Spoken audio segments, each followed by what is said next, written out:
Bonjour Philippe. Bonjour Linda. Alors aujourd'hui nous allons parler de quelque chose d'un petit peu compliqué, l'importance de la mythologie, notamment pour les enfants de Chiron. En quoi la mythologie peut nous aider à comprendre l'évolution de l'enfant? C'est une question importante parce que nous nous appuyons essentiellement sur cette période mythologique. Alors à quoi correspond-elle? Voilà. Alors c'est important parce qu'effectivement, la mythologie est une période. Une période parmi d'autres, on décrit classiquement trois périodes. On va parler du stade mythique, qui est une première période où les individus, les premiers hommes se sont construits une petite individualité. Ensuite, la mythologie arrive dans un deuxième temps et a donné ensuite la place à notre état de conscience aujourd'hui, cet état de conscience historique où la raison effectivement a pris le dessus. Donc cette période mythologique, c'est une transition. Transition avec une première étape où les premiers hommes étaient dans un rapport différent, bien sûr, que nous aujourd'hui, quelque chose de beaucoup plus participatif, beaucoup plus sensible avec le monde, où effectivement les éléments de la nature prenaient une part de presque magique.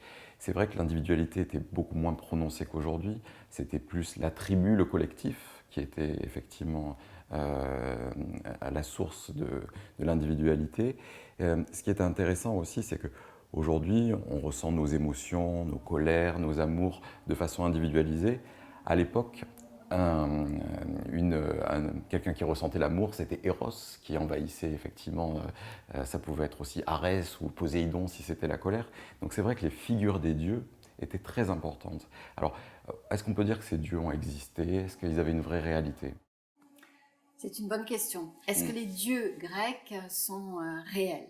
Alors, je m'appuierai sur Schelling, qui dit qu'effectivement, quand on lui a posé la question, il explique que les dieux sont réels dans la conscience. Ce qu'il faut bien comprendre, et tu l'as souligné, c'est que c'est une aventure de la conscience. Donc conscience mythique dans un premier temps, c'est-à-dire cette période que tu décris où les hommes ne sont que pure sensation, quelque part, conscience mythologique, cette période intermédiaire, et conscience historique. Alors conscience historique a ça de particulier, c'est que les trois consciences sont incompatibles.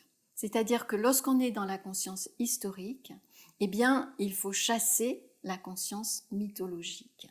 C'est ça qui est un peu complexe, mais qui est parfaitement perceptible, notamment chez Platon. Pourquoi?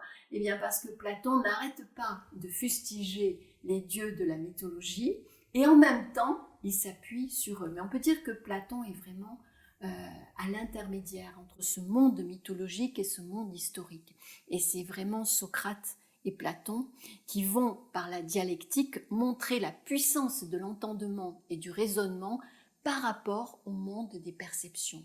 Le seul problème, c'est que l'on a refoulé ce monde des perceptions que Freud va redécouvrir bien des années après, en essayant de montrer que ce monde mythologique et même ce monde mythique est toujours là.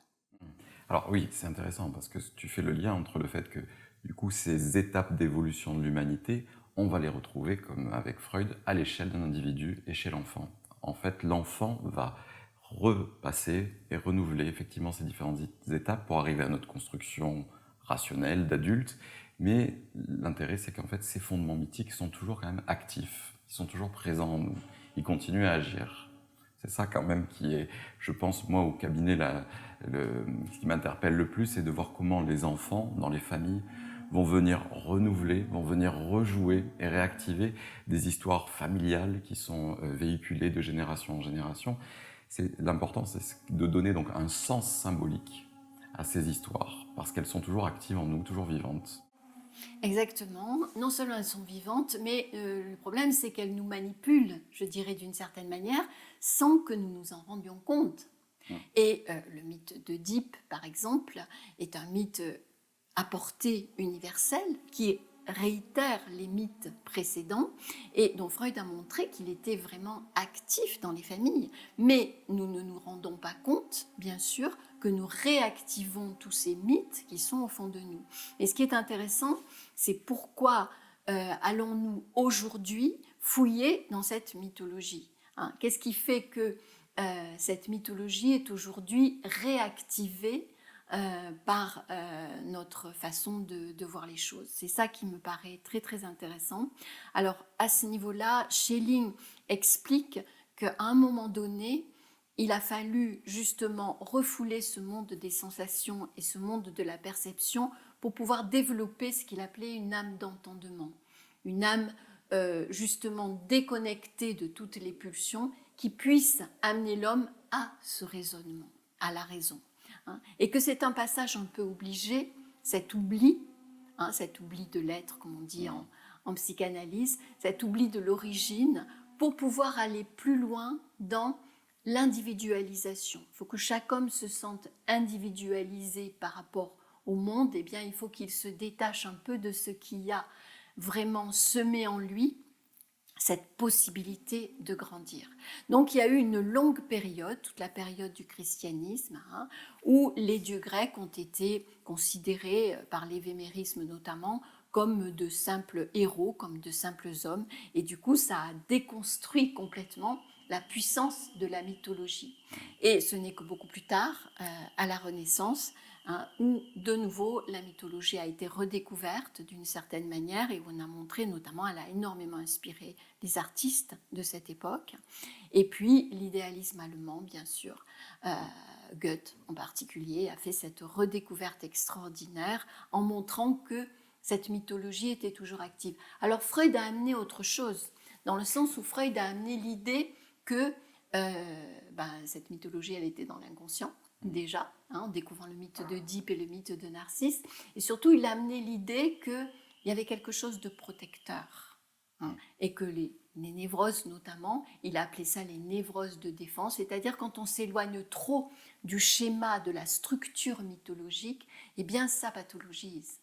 Mais cette pathologisation est une pure protection, en fait, de l'unité de la conscience.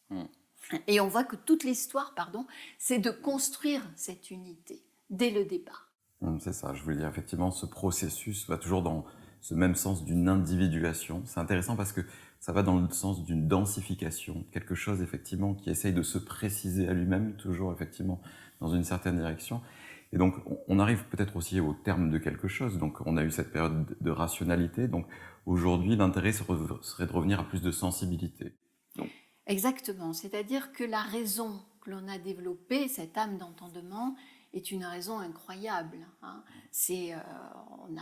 Le monde extérieur n'a presque plus de secret pour nous. On est allé jusqu'à l'atome, on est allé jusqu'au gène, donc nous avons une compréhension de ce qu'est l'homme de manière intellectuelle, j'ai envie de dire, absolument extraordinaire. Le problème, c'est que dans cette histoire, on a un peu oublié l'homme, on a un peu oublié ce processus évolutif, et que peut-être la prochaine étape sera effectivement de renouer avec cette âme sensible, cette âme de perception. C'est ce que tente de faire Nietzsche d'une certaine manière, et c'est peut-être cela qui nous attend. En tout cas, nous, au niveau des enfants de Chiron, ce qui est très très important, c'est de voir à quel point les mythes nous aident à penser les difficultés des enfants, nous aident à penser cette évolution. On voit que chaque étape est balisée en fait par les mythes. Hier, nous avons fait une vidéo sur le sommeil, et nous avons vu à quel point Hypnos pouvait nous aider à comprendre cette histoire.